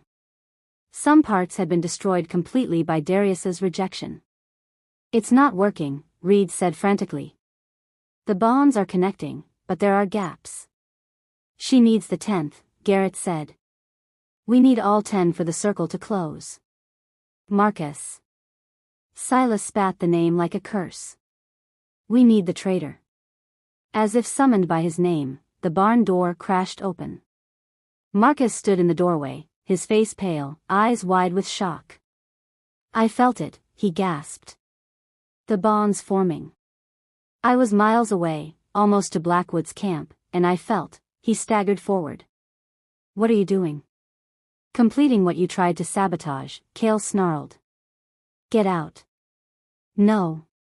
Marcus's eyes found Lyra, still held upright by the others, and something cracked in his expression. "No, I can feel her. Feel her wolf calling. She needs," he pressed a hand to his chest. "She needs all 10. You lost that right when you betrayed us," Finn said coldly. "I know." Marcus's voice broke. "I know what I did. I was jealous and stupid and I thought," he looked at Cale with desperate longing. "I thought if she failed, you'd see me. Really see me. But watching you bond with her, feeling the circle form without me," tears streamed down his face. "I can't breathe, Cale. I can't exist outside this bond anymore." "You should have thought of that before you ran to Blackwood," Zane said. "I did think of it. I've been thinking of nothing else." Marcus dropped to his knees. "I'm sorry. I'm so fucking sorry. I know I don't deserve forgiveness. Don't deserve to be part of this. But please," he looked at Lyra. "Please let me help. Let me give you what you need to survive." Lyra could barely focus through the pain, but she heard the raw honesty in his voice. The same desperate longing she'd felt when Darius rejected her. The need to belong, to be seen, to matter. "Lyra, no," Cale said, reading her expression. "He betrayed us. He doesn't get to. He's in pain," Lyra gasped. "I can feel it. His wolf is dying, being outside the circle." "Good," Silas growled. "No." Lyra forced the words out. "Not good. He made a mistake. A terrible one. But he came back. He's here, offering his bond even knowing we might kill him for it." "You're too forgiving," Zane said. "Maybe." Lyra met Marcus's eyes. "But I know what it's like to be rejected. To feel like you're not enough. I won't do that to someone else. Even someone who hurt me." "Lyra," Cale started. "It's my choice," she said firmly. "My bond. And I choose to complete the circle." Silence fell. Then Finn stepped aside, creating a gap in the circle. "If we're doing this, we do it now. She doesn't have much time left." Marcus scrambled forward, tears still streaming. He knelt in front of Lyra and pressed his forehead to her hands. "Thank you," he whispered. "I don't deserve this. Don't deserve you. But I swear on my wolf, on my life, I will spend the rest of my days proving I can be worthy of this bond." "Just give it to me," Lyra gritted out. "Before I change my mind." Marcus closed his eyes. "My bond. My loyalty. My eternal devotion. I offer it all to you, Lyra. Please, take it. Complete the circle. The 10th thread blazed into existence, deep purple, the color of bruised twilight. It slammed into Lyra's chest, and suddenly all 10 bonds were there, weaving together, braiding around her shattered wolf. And something incredible happened. The missing pieces, the parts of her wolf that had been destroyed by the rejection, began to regenerate. Not heal. Regenerate. New growth, stronger than what had been there before, fed by the combined power of 10 alpha bonds. Lyra threw her head back and screamed as her wolf reformed. The shattered fragments fused together, then expanded, growing larger and more powerful with each passing second. Light exploded from her chest, pure white, blinding, sacred.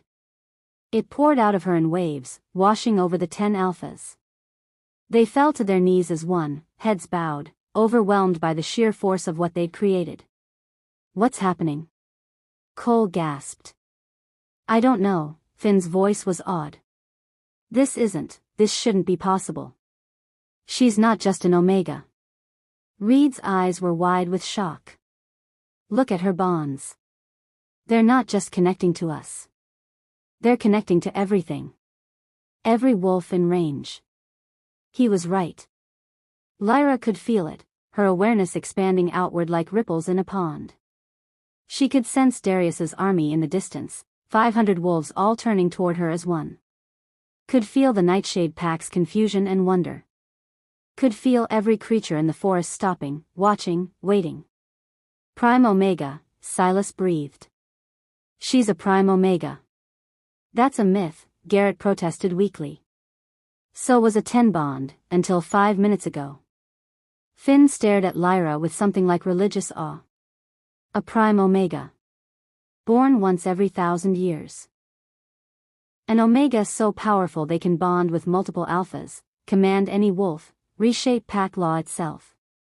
That's why Darius couldn't bond with anyone else, Marcus said suddenly. Why the prophecy said his rejected mate would destroy him. He didn't just reject an Omega. He rejected the Prime.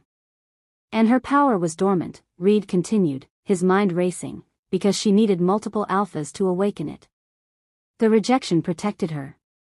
Kept her from revealing what she was until she found the right pack. Us, Cole said wonderingly. She found us. The light was fading now, sinking back into Lyra's chest. The bond settled, no longer painful but powerful, permanent, perfect. 10 threads of 10 colors, braided together in a pattern more beautiful than any ceremony could have created. Lyra opened her eyes. They glowed pure white, like moonlight on snow. Lyra? Cale asked carefully. Are you okay? She tested her body. Everything felt different. Stronger. Her wolf was no longer a broken, cowering thing. She was magnificent, powerful and primal and completely whole. I'm perfect, Lyra said, and her voice echoed with power. I'm finally perfect. In the distance, a howl rose up. Darius. She could feel his shock, his rage, his sudden understanding of what he'd lost. He knows, Finn said. He felt the power surge. Good.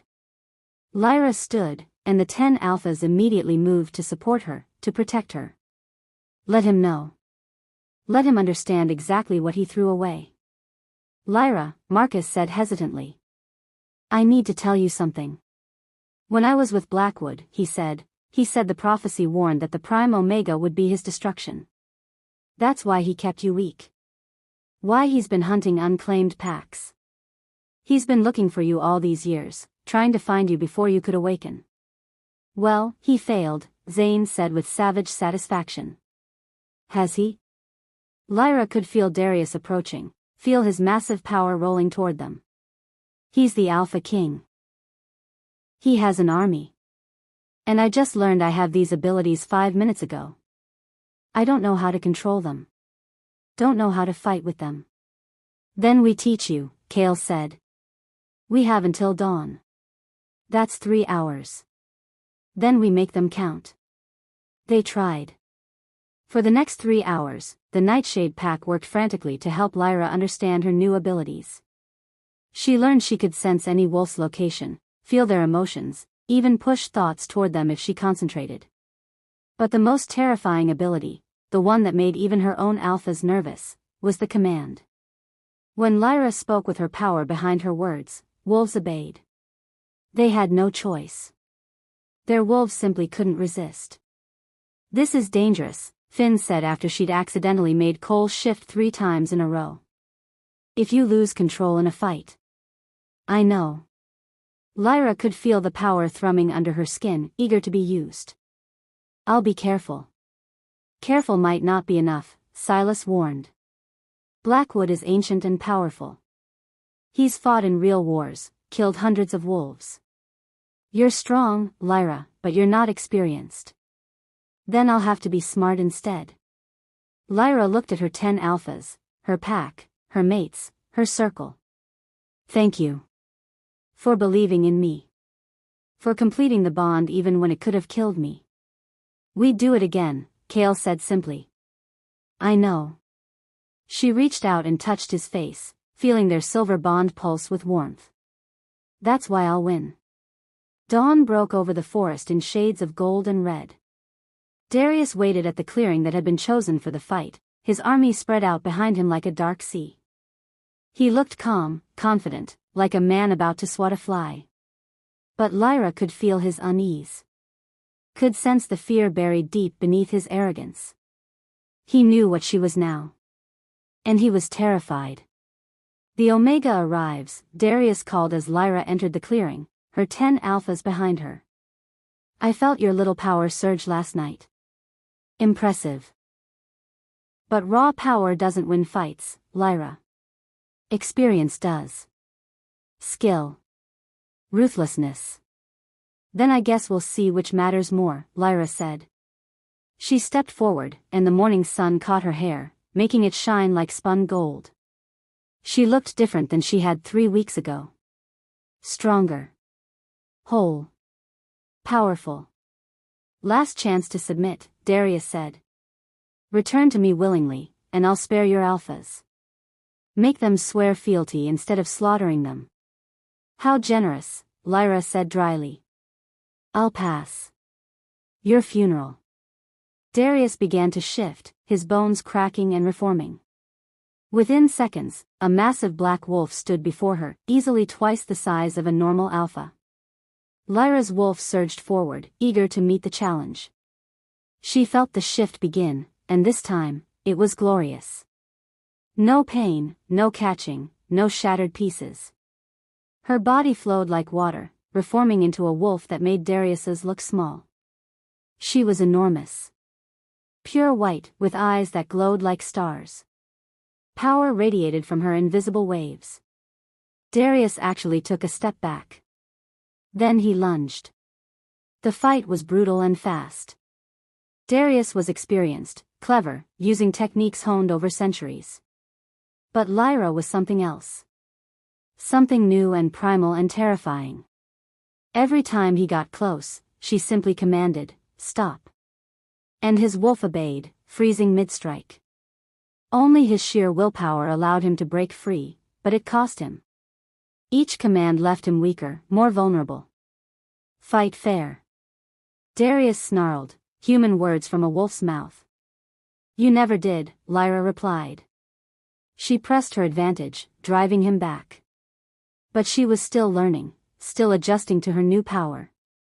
When Darius feinted left and struck right, his teeth found her shoulder. Blood sprayed across the clearing. The Nightshade Pack surged forward, but Kale held them back. "She has to do this alone. It's trial by combat." Lyra yelped and twisted away. The pain was sharp, immediate, but her wolf was already healing, the wound closing with impossible speed. "You can't kill me," Darius panted. "I'm the Alpha King. Killing me would throw the entire realm into chaos." "I don't want to kill you," Lyra said. "I just want you to leave me alone." "Never. You're mine. You'll always be." "I was never yours." The words came out as a roar, backed by all her power. You rejected me. Broke me. Took everything I had and crushed it. You don't get to claim me now just because I'm finally strong. She could feel it building inside her, the rage, the grief, 3 years of pain and suffering demanding release. Her power swelled, growing beyond her control. Lyra. Finn's voice, distant and afraid. Lyra, pull back. But she couldn't. The power was too much, too strong. It exploded outward in a wave of pure command. Stop. Every wolf in the clearing froze. Darius's army. The Nightshade Pack. Even her own 10 alphas, connected to her by unbreakable bonds. And then, with horror, Lyra felt her power dig deeper. Felt it wrap around heartbeats, around the very pulse of life. Stop, she whispered again, not meaning to, unable to control it. Darius and Kale collapsed simultaneously. Their hearts had stopped. Lyra shifted back to human form, her power receding in shock. No. No, no, no. She ran to Kale first, her hands shaking as she pressed them to his chest. Nothing. No heartbeat, no breath, no movement. Kale. She looked up wildly at the others. Help him. Someone help him. But the other 9 alphas were frozen too, caught in the command she'd unleashed. Only their eyes moved, wide with terror and helplessness. Across the clearing, Darius lay equally still. And Lyra realized with dawning horror that she'd done the impossible. She'd killed them both. If you're still listening to this story up to this point, why don't you subscribe to this channel to continue getting impactful daily stories like this? We would be most grateful if you can do that to help boost this video to reach everyone. Thank you. Chapter 5. Time stopped.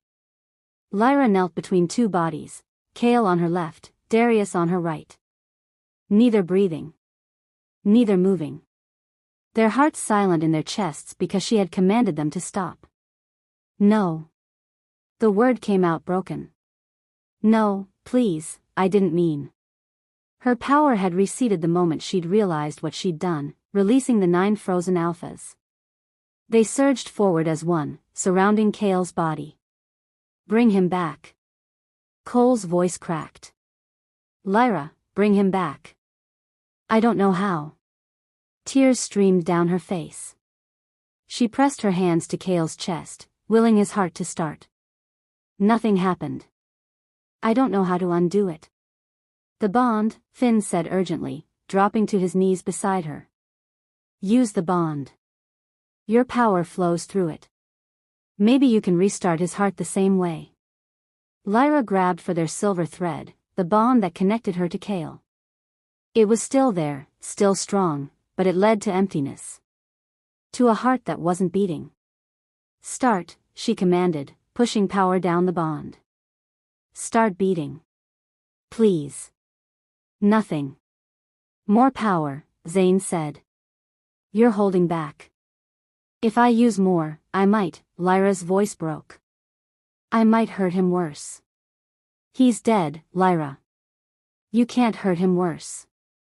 Silas's voice was rough with grief. Do it. She gathered her power, every bit she could muster, and slammed it down the bond. Beat. Kale's body convulsed. His chest rose once, jerked, then fell still again. It's working. Garrett grabbed Kale's wrist, feeling for a pulse. Again. Lyra tried again, then again, pouring power into Kale's chest with each command. His body jerked and spasmed, but his heart wouldn't catch. Wouldn't start on its own. It's not enough, Reed said desperately. Your power can stop a heart, but starting it, that takes more than just command. It takes life force. Then take mine. Lyra pressed her forehead to Kale's chest. Take whatever you need. Just come back. She felt the bond flare, felt her own life force start to flow into Kale. His chest rose. His heart fluttered. Almost. And then she heard it. A different heartbeat, faint and struggling. Darius. Lyra's head snapped around. The Alpha King lay abandoned on the other side of the clearing, his army frozen in shock. His chest was moving, barely. His heart trying desperately to restart on its own. Her Omega instinct screamed. Mate. Dying. Save him. No, Lyra whispered. She turned back to Kale. No, I choose you. I choose. But the Omega in her wouldn't be silent. The mate bond, suspended but never broken, pulled at her chest like a fishhook. 3 years of rejection, and it still demanded she protect him.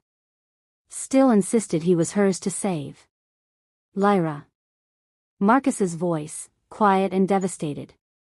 You have to choose. You don't have enough power to save them both. Don't. Finn grabbed her arm. Don't you dare. Kale is your mate. Your chosen mate. Darius threw you away. But he's still dying. Lyra looked between the two wolves, one who'd chosen her, one who'd rejected her. Both dying because of her power. I killed them both. How do I choose which one lives? You choose the one who deserves it, Zane said flatly. But what if neither of them deserve it? Lyra's voice rose. What if I don't deserve to make this choice? Then don't choose. Everyone turned to stare at Ash. He rarely spoke, and when he did, people listened. What do you mean? Lyra asked. Ash moved to kneel beside her, placing one hand on Kale's chest, the other on her shoulder. You have 10 bonds now. 10 sources of strength. You're not alone anymore, Lyra. We are. Understanding crashed over her. You mean? Use us, Dominic said, moving to join them. Use our life force. Divide the cost between all 10. That could kill you, Lyra protested.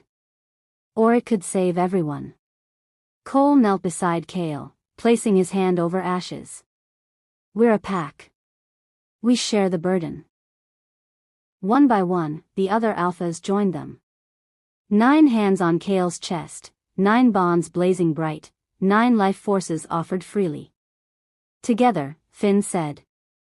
Lyra felt their power flow into her, not just their strength, but their lives. Their heartbeats synchronized with hers, 10 hearts beating as one.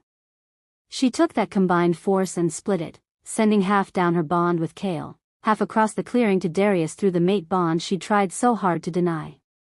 Live, she commanded, and this time her voice held the power of 10. Kale's heart caught. Stuttered. Then beat. Strong and steady and alive. Across the clearing, Darius gasped and rolled onto his side, coughing. Both alive. Both breathing. The 9 alphas collapsed around Lyra, drained but grinning. We did it, Cole laughed weakly. Holy shit, we did it. Lyra couldn't speak.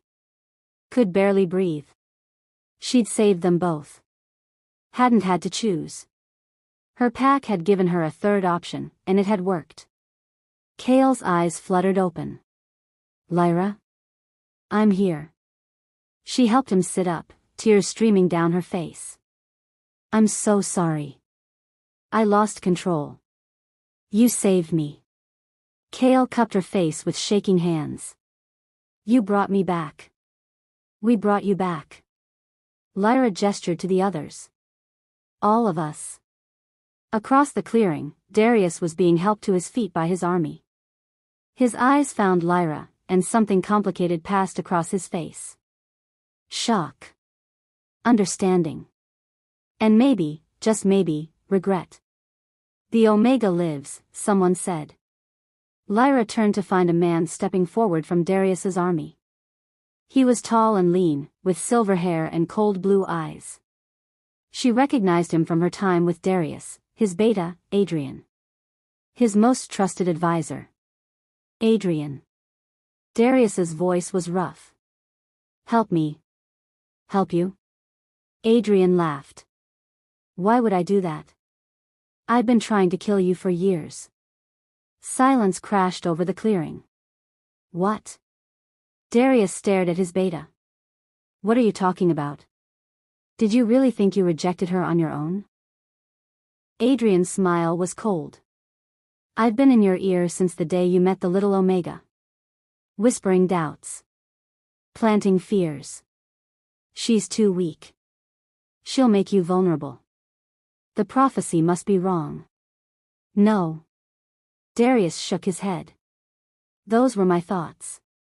My decisions. Were they? Or were they suggestions I made that you believed came from yourself? Adrian circled Darius like a predator. I've been poisoning your mind for 3 years, watching you spiral. Watching you destroy the one thing that could have made you truly invincible. Why? Lyra asked. Her wolf was growling, sensing danger. Because I want the throne. Adrian's eyes gleamed. And the prophecy said the Prime Omega would be Darius's destruction. So I made sure she was. Made sure he rejected her, broke her, sent her away. I thought she'd die, and the prophecy would be fulfilled. He turned to Lyra. But you survived. And you awakened. And now, his smile widened. Now you've made yourself vulnerable. I'm not vulnerable, Lyra said. No. You just used your entire pack's life force to save 2 alphas. You're exhausted. Drained. Weak. Adrian began to shift, his body rippling. And I'm going to finish what Darius should have 3 years ago. He lunged. Lyra was too tired to dodge, too drained to command. But she didn't have to. Her 10 alphas moved as one. They formed a wall between Lyra and Adrian, their bodies creating an impenetrable barrier. Even Marcus, the former traitor, stood shoulder to shoulder with the others. You want her? Kale snarled. You go through us. Adrian laughed and attacked. He was fast, faster than any beta should be. His claws raked across Garrett's chest, sending him flying. His teeth found Cole's shoulder. His power rolled over them in waves. He's been enhanced, Finn gasped, dodging a strike. Magically enhanced. That's how he's been poisoning Darius's mind. He's been using dark magic. Dark magic is forbidden, Reed said, but he was already moving, coordinating the pack's defense. They fought together, perfectly synchronized through their bonds.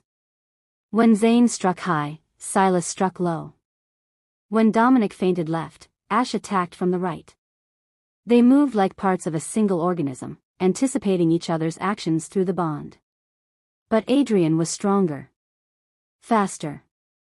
And he was targeting Lyra specifically, trying to get through the protective wall of alphas.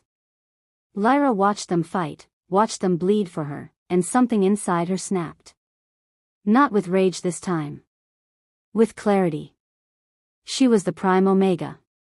The most powerful Omega born in 1,000 years. She had 10 alphas bonded to her, willing to die for her. And she was cowering behind them like the weak Omega Darius had always said she was. No more. Lyra stood, drawing on the bonds not for their life force but for their strength. Their courage. Their absolute certainty that she was worth protecting. Enough, she said, and her voice carried across the clearing. The fighting stopped. Every wolf turned to look at her. She stepped through the protective wall of her alphas, ignoring their protests. Walked calmly toward Adrian, who watched her approach with eager anticipation. You want to kill me? Lyra asked. To fulfill some twisted version of a prophecy? Fine. Try. Adrian lunged. Lyra didn't move. Didn't flinch. She simply opened herself to her power, let it flow through her without fear or restraint. Kneel, she commanded. Adrian's body slammed to the ground mid-leap. He struggled, snarled, fought against her power with everything he had. I said kneel. Lyra's eyes blazed white. And stay down. Adrian's struggle ceased. His body went still, pressed flat against the earth by the sheer weight of her command. You made a mistake, Lyra said quietly, walking closer. You thought breaking me would make me weak. But breaking is just another word for reshaping. You destroyed who I was, and I became something new. Something you can't control. She knelt beside Adrian's frozen form, her hand hovering over his head. The prophecy said the Prime Omega would be Darius's destruction. You were right about that. I destroyed the weak, cruel version of him that you helped create. But destruction isn't always bad. Sometimes you have to tear something down before you can build it better. She looked up at Darius, who stood at the edge of the clearing, watching with an expression she couldn't quite read. I'm not your destruction, she told him. I'm your missed opportunity. The future you could have had, if you'd been brave enough to keep me. Darius flinched like she'd struck him. Lyra returned her attention to Adrian. As for you, you used dark magic to manipulate an Alpha King. That's treason. The punishment is death. Wait, Darius's voice rang out. He walked forward slowly, his army parting before him. Wait. Let me. He stood beside Lyra, looking down at the beta who'd been his most trusted advisor. You took 3 years of my life. Made me believe I was making my own choices, when all along I was dancing to your tune. His voice shook with rage. You made me reject my true mate. You destroyed any chance I had at happiness. You destroyed yourself, Adrian spat. I just gave you the rope. Darius's claws extended. For a moment, Lyra thought he would tear Adrian apart right there. Instead, he looked at her. He's yours. You saved my life when you had every reason to let me die. The least I can do is give you justice.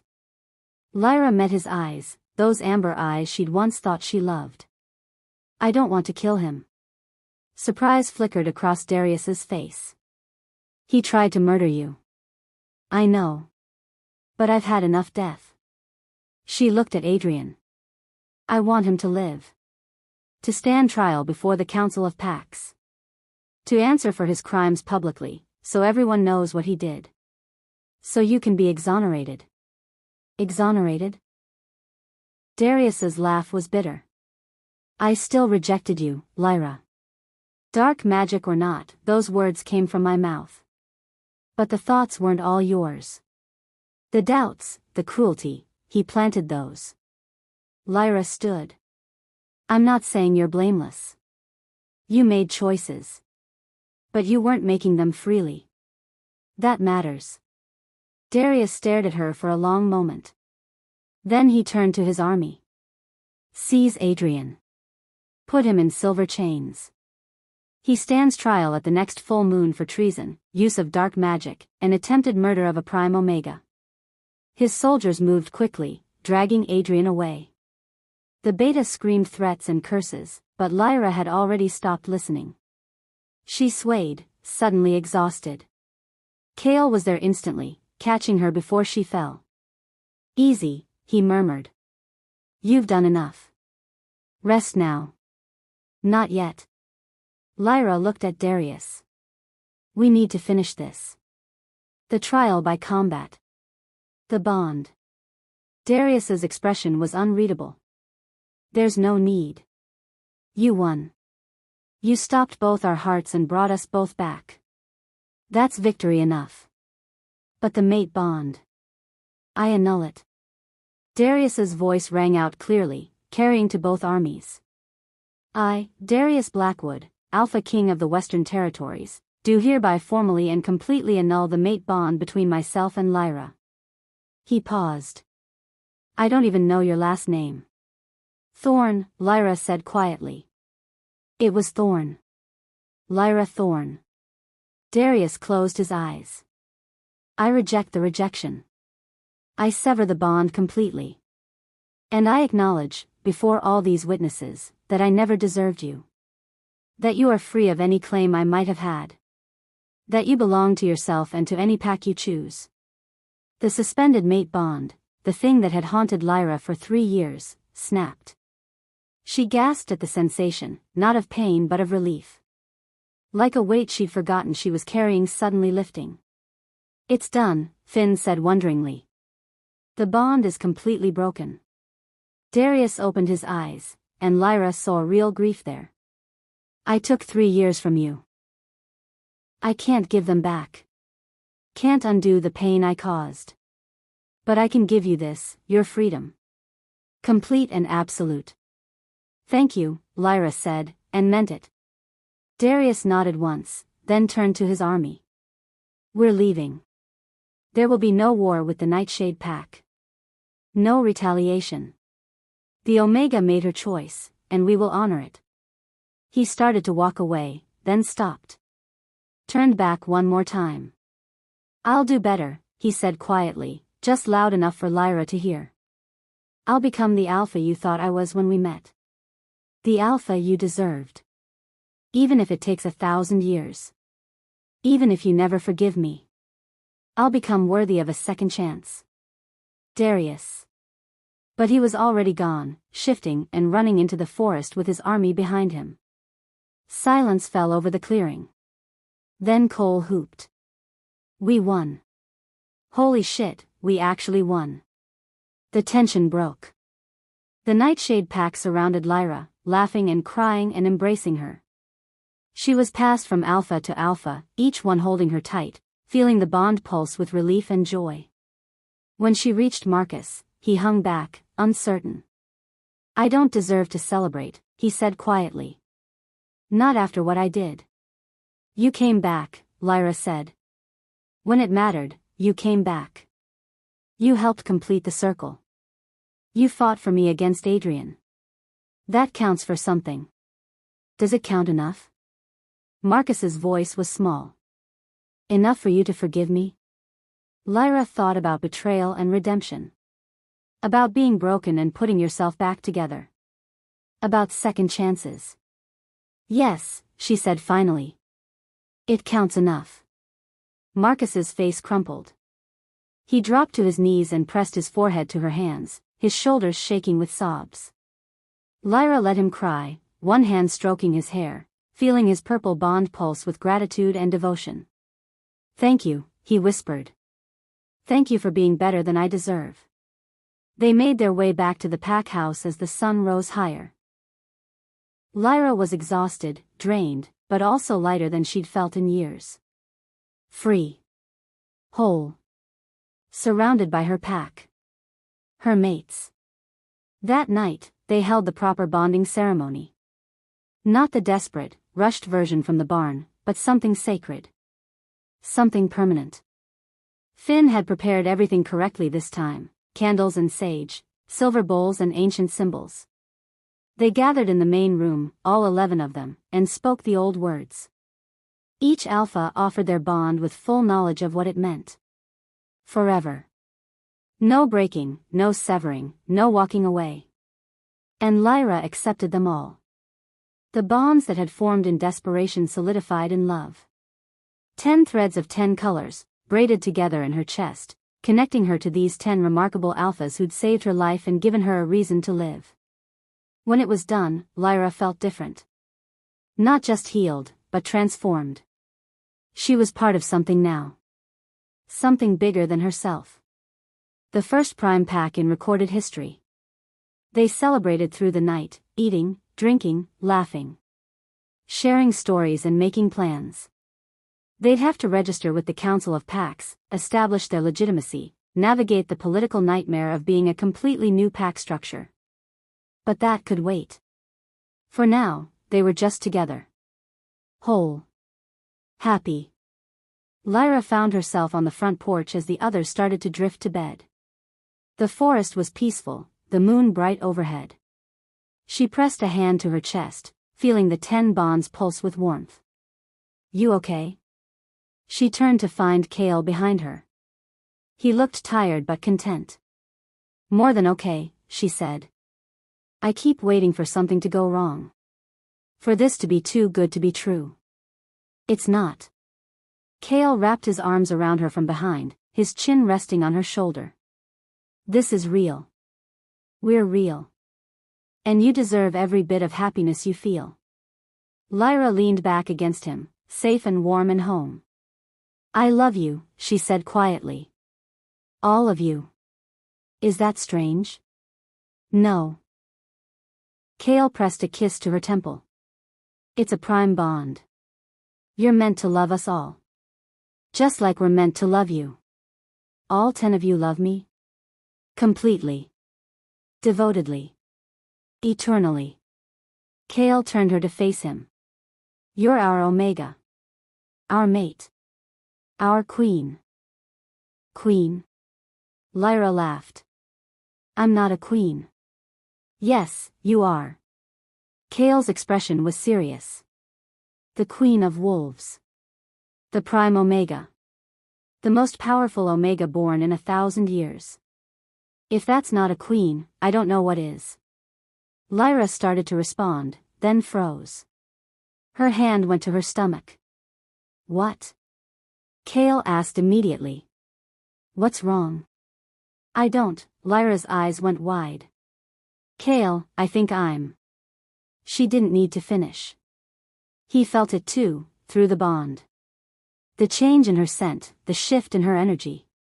Pregnant, he breathed. Is that possible? We just completed the bond. The partial bonds were in place for over a week. And prime omegas are supposed to be incredibly fertile. Kale's face split into a grin. Oh my God. Lyra, you're pregnant. The front door burst open. Finn appeared, eyes wide. I felt, through the bond, are you? Pregnant, Lyra confirmed, still in shock. Finn let out a whoop that woke the entire house. Within minutes, all 10 alphas were crowded on the porch, laughing and crying and celebrating. Who's the father? Cole asked, then immediately looked embarrassed. Sorry, is that rude to ask? All of us, Reed said, his voice filled with wonder.